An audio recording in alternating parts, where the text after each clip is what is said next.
Sudan के अखबार में ये वाकया किसी मुसलमान ने लिखा कि मैं आयरलैंड गया तो मैंने मेडिकल का इम्तिहान देना था, फीस थी $399, तो मेरे पास $1 चेंज नहीं थी, मैंने $390 जमा करवाया। मैं वहां कुछ दिन रहा, मैंने इम्तिहान दिया, मैं वापस आ गया।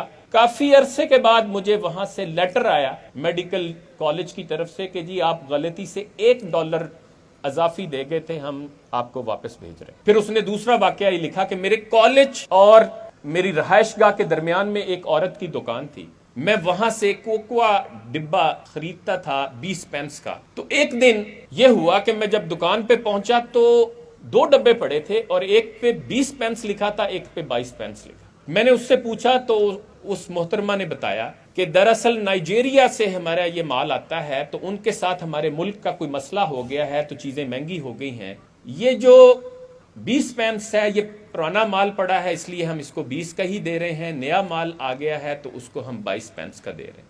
तो वो कहता है कि मैंने मैडम को कहीं कह दिया कि मैडम क्वालिटी में तो कोई फर्क नहीं है, उन्होंने कहा नहीं जी। वजन में कोई फर्क तो नहीं है, उन्होंने कहा नहीं जी। तो फिर आप मिक्स कर दे, खैर है। तो उसने आगे से कहती इतनी तेज नजरों से मेरी तरफ देखा और कहा आर यू अ लूटर, कि तुम एक लुटेरे हो। और कहता मैं इतना शर्मिंदा हुआ कि फटाफट मैं वो लेके बाहर निकला और अपने घर पहुंचा। और फिर मैं सोचने लगा कि यार ये तो वो तालीमात हैं जो इस्लाम ने हमें दी। फिर अभी पिछले दिनों असगर आरिफ साहब ने लिखा कि लंदन में मैं एक ग्रोसरी स्टोर जो मुसलमान की है उस पे काम करता था और वो बहुत ईमानदार। तो एक दिन ताज़ा सब्जी आई तो मैंने ये किया कि मैंने उस सब्जी को नीचे और पिछले दिन की सब्जी को ऊपर कर दिया। तो वो मालिक ने देख लिया, जो बहुत अच्छे बाअमल मुसलमान है। तो उन्होंने कहा कि अगर तुम आओ एक कस्टमर के तौर पे, तुम क्या पसंद करोगे? तो उन्होंने कहा मैं तो पसंद करूंगा कि मैं आज ही की सब्जी लूं। तो उन्होंने कहा कि ये फिर बददियानती है।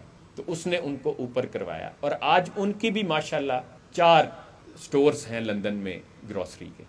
इरशाद अहमद आरिफ साहब ने ये वाकया कोट किया है अभी पिछले दिनों कॉलम में, जो 92 अखबार के चीफ एडिटर हैं, कि हाजी मियां मंजूर अहमद साहब उनके कोई दोस्त हैं, वो बताते हैं कि हमारी फैक्ट्री के सामने एक नाश्ता पॉइंट है। तो वहां कहते मैं नाश्ता करने जाता था तो एक शख्स रश में आता और बैठ के नाश्ता करता और उठ के बगैर पैसे दिए चला जाता। तो मैंने जब उसको नोट किया तो एक दिन मैंने उसी मौके पे नाश्ता पॉइंट वाले को कहा कि भाई ये बंदा ऐसे आता है रश में और रश का फायदा उठाकर बगैर पैसे दिए निकल जाता है। उन्होंने कहा जी मैं जानता हूँ जी, ये रोजाना तकरीबन आता है।